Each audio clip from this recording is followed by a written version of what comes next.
세력들이 급등을 하기 전에는 이제 이런 종목들을 많이 세력들도 매집을 하죠. 네, 안녕하십니까 여러분들, 불기둥 탐색입니다. 자, 오늘 제가 강의를 할 내용은 뭐냐면은 좋은 세력주에 대한 어떤 얘기예요. 세력주에 대한 얘기를 좀 하려고 하고, 좋은 개별주를 고르는 기준에 대해서 좀 강의를 좀 해드리려고 합니다. 자, 우리가 이제 좋은 종목, 개별주를 고르는 기준에 대해서 오늘 좀 먼저 설명을 해드려요. 자, 첫 번째, 과거에 큰 시세가 나왔던 종목이어야 됩니다. 큰 시세가 나왔었던 종목. 예를 들어 볼게요. 예를 들면은 지금 핫한 종목이죠. 우리기술투자. 그죠? 과거에 큰 급등을 했던 적이 있었냐? 요거를 봐야 돼요. 그러니까 큰 급등을 한 적이 있어요, 없어요? 이 종목은? 한 적이 있죠. 과거에 큰 시세가 나왔다라고 하면은 다음번에도 시세가 나올 가능성이 클까요? 당연히 다음번에도 시세가 나올 가능성이 있겠죠. 그죠? 근데 이런 큰 급등이 안 나온 종목들 같은 경우에는 재미가 없어요. 그러니까 끼가 있는 종목이라고 하죠. 끼가 있는 종목. 두 번째 조건은 뭐냐면은, 자, 고점 대비를 해서 3년 이상 하락을 해야 돼요. 뭔가 개인이 만들 수 없는 그런 캔들. 그런 캔들이 뭐죠? 긴 윗꼬리 캔들이라든지, 아니면은 급등, 중간중간 작은 급등, 그죠? 요런 거. 요런 게 나왔는지를 보시면 됩니다. 그러니까 우리기술투자가 요즘에 핫하니까 이 우리기술투자라는 종목을 보면서 말씀드릴게요. 일단은 3년 전에, 정확하게 3년 전이네요. 2018년 고점 대비 이 종목은 3년 이상 하락을 했죠. 요 종목을 자세히 보면은 요런 윗꼬리들이 보이실 거예요. 그죠? 요런 윗꼬리들. 요런 캔들도 개인이 만들 수 있는 캔들이 아니고, 뭐 요런 상한가, 그죠? 요런 캔들. 개인이 만들어낼 수도 있는 캔들이 아니다 보니까 세력들이 만들어내는 캔들이기 때문에 잘 집중을 하시고 보셔야 돼요. 긴 윗꼬리 캔들이 많고 중간중간 작은 급등이 나왔던 캔들은 어떻게 보면 세력의 흔적이다 라고 보시면은, 요거는 좀 중요한 기준 중에 하나예요. 왜냐면은 이게 주식이라는 거는 결국에는 반복이거든요. 3년 올라갔다가 또 3년 동안 뺐다가 또 다시 3년 동안 올라가고, 이런 식으로 테마 자체가 살아있기 때문에 돌고 도는 거예요. 그죠? 세 번째 조건은 뭐냐? 재료가 연속성이 있고 살아있는 종목. 재료라는 건 결국에는 이제 테마주의 어떻게 보면은 핵심이죠. 바이오주를 예를 들어보면은, 자, FDA 승인이 났어요. FDA 승인이 났어. 임상이 딱 떴어요. 됐어요. 그러면 이건 뭐예요? 재료가 소멸이 된 거죠. 이거는 매수하면 돼요, 안 돼요? 매수하면 안 되겠죠. 왜냐면 우리가 기대하고 있는 재료가 현실로 나오게 되면은, 주가라는 건 어때요? 빠지게 돼 있어요. 자, 주가가 계속 올라가요. 왜 올라갈까요?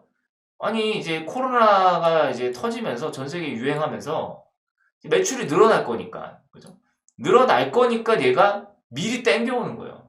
주가는 실적을 2년 정도 먼저 땡겨옵니다. 그러니까 이 시젠이라는 회사가 주가가 이렇게 올라간 거는 미리 여기 주가에 반영이 된다는 거예요. 그래서 만약에 FDA 승인이 났다라고 하면은 주가가 땡겨왔기 때문에 그게 승인이 딱 나오면 어떡해요? 거기가 고점일 확률이 높다. 해석을 하시면은 됩니다. 아셨죠? 대선 후보가 대선에 나올 거라는 기대감이 계속 살아있죠. 그러니까 이건 재료 소멸이 아닌 거예요. 계속 올라가는 거예요. 기대감으로. 주식은 기대감을 먹고 산다라는 얘기가 있죠. 고점에서 물리시는 분들의 특징이 뭐냐면 꼭 항상 뉴스를 보고 매수를 하시는 분들이 굉장히 많습니다. 뉴스를 보고 매수하시는 분들. 뉴스가 나오면은 이미 그거는 주가에 다 반영이 돼 있다. 해석을 하시면은 될 것 같습니다. 그리고 동전주랑 증거금 100% 그리고 신용이 불가한 종목은 매입을 좀 자제하자. 이게 무슨 얘기냐면은, 자, 동전주라는 건 무슨 얘기일까? 동전주라는 건 주가가 계속 빠졌다라는 거죠. 3년 정도 주가가 하락 횡보를 해야 되는데 1,000원 밑으로 내려간다라는 거는 이 주가를 관리하는 사람이 없다라고 저는 해석을 하고 있어요. 동전주들이 물론 이제 올라갈 땐 또 화끈하게 올라가죠. 근데 보통 회사 자체에서도 주가 관리를 안 할 가능성이 크고, 보통 이제 정상적인 회사는 그래도 나름대로 자사주 매입이라든지 아니면 주가가 좀 많이 떨어졌을 때는 뭐 호재 뉴스라든지 이런 걸 만들어서 주가를 좀 어느 정도 관리를 해요. 근데 동전주가 됐다라는 건 손을 놨다라는 거거든요.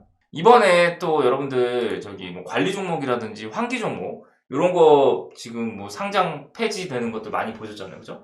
다섯 번째, 최대 주주 지분이 너무 적은 종목. 특수관계인의 지분이 너무 적은 종목, 이런 종목을 좀 피해줘야 돼요. 그죠? 세력주는 어떤 누군가가 크게 물량을 들고 있어야 돼요. 그러니까 주식 수가 10개라고 한다면은 최소한 뭐 3개에서 4개 정도는 대주주 CEO라든지 여기 특수관계인들이 들고 있어야 돼요. 자, 10개 중에서 만약에 1개만 들고 있다. 그리고 5개를 들고 있는 대주주가 5개를 들고 있다. 이거 유통 물량이라고도 하죠. 유통 물량이 뭐가 많아요? 여기가 훨씬 유통 물량이 어때요? 많겠죠. 그러면은 주가 관리하기가 힘들어요. 급등이 나왔을 때 이게 단결이 안 되고 뭔가 계속 물량이 계속 나오고, 그죠?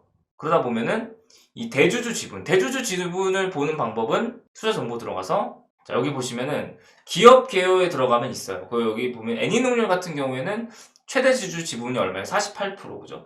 최소한 30% 이상은 돼야 된다는 거, 최소. 근데 안 좋은 종목들은 이 최대 주주 지분이 뭐 2%, 10% 미만이에요. 그죠? 그런 종목은 굉장히 불량한 종목일 수도 많고 대주주가 없기 때문에 주가 관리가 힘들기 때문에 주가가 제멋대로 안 좋은 작전주가 많아요. 그래서 최대 주주의 지분이 잘 있냐, 이런 거를 보셔야 될 것 같고, 자, 6번째, 부채 비율이 높지 않고 이익 잉여금이 충분한 회사. 부채 비율이 높고 자본금이 적다 보면 어때요? 회계장부를 작성하는데 뭐를 많이 하냐면은 유상증자를 많이 할 경우가 커요. 유상증자. 그러니까 부채 비율이 높으면은 회사에 돈이 없기 때문에 뭐 유증이라든지 주주 배정 유증이라든지 뭐 시비 발행 같은 거를 통해서 적자가 나고 있는 그 회사의 자본금을 늘릴 가능성이 굉장히 높습니다. 그래서 여기 보시면은 기업 부서 유보율이라고 하죠. 그죠? 흔히들 얘기하는 기업에서 현금이 좀 어느 정도 여유가 있는지 그런 거를 좀 보시고 들어가셔야 된다고. 자본 잉여금 이런 거, 그죠? 그리고 유동자산 뭐 이런 거. 그래서 부채 비율은 여기서 보시면 되죠, 그죠? 그래서 이렇게 부채 비율이 높지 않고 잉여금이 좀 있는 회사, 유보금이 높은 회사, 이런 회사가 좋은 상승이 나올 가능성이 커요. 아셨죠? 만약에 없는 회사다라고 하면은 중간중간에 악재가 발생될 가능성이 있습니다. 마지막으로는 평상시에도 호가창이 두껍고 그리고 거래량이 많은 겁니다.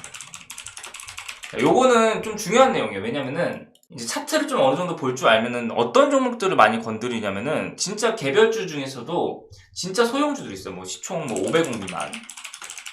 요런 회사를 건드리게 되면은 일단은 이런 회사 같은 경우에는 이제 시장의 어떤 악재에 굉장히 취약해요. 시장에 악재가 나오면은 물량이 한 번에 쏟아져가지고 호가창이 가벼운 상태에서 이제 호가가 무너지고 급락이 떨어지고 내가 종목을 매수를 하기 시작하면은 이제 호가창이 얇은 종목 같은 경우에 무슨 현상이 벌어지냐면은 세력들이 내 물량을 다 체크하는 경우가 많아요. 만약에 그렇게 되면 나의 물량을 털기 위해서 어떤 흔들는 과정이 또 나올 수가 있습니다. 그래서 호가창이 두껍고 거래량이 많은 종목들을 매수를 하시는 게 어떻게 보면은 안정적으로 좀 간다. 7가지 조건을 제가 설명을 드렸습니다. 자, 1번 다시 정리를 해드릴게요. 1번 큰 시세가 나와야 된다. 그죠? 나온 적이 있어야 된다. 그죠? 자, 2번째 고점 대비 3년 이상 하락 횡보를 하면서 급등을 한 끼가 있어야 된다. 끼가 있어야 된다라는 거는 세력의 흔적을 남겨야 한다. 그러니까 뭐 세력 흔적이라는 거는 뭐 상한가 뭐 아니면은 뭐 윗꼬리, 그죠? 요런 거죠. 그죠? 그리고 3번째 재료가 연속성이 있고 살아있는 종목을 해야 된다. 그죠? 4번째 동전주 및 증백 종목, 그리고 신용이 불가한 종목은 매입을 자제한다. 그죠? 5번째 최대 주주 및 특수관계인의 지분이 너무 적은 종목은 피한다. 그죠? 그리고 6번째 부채 비율이 높지 않고 이익잉여금, 유보 자금이 많은 회사. 그리고 7번째는 호가창이 두껍고 거래가 활발히 이뤄지는 종목.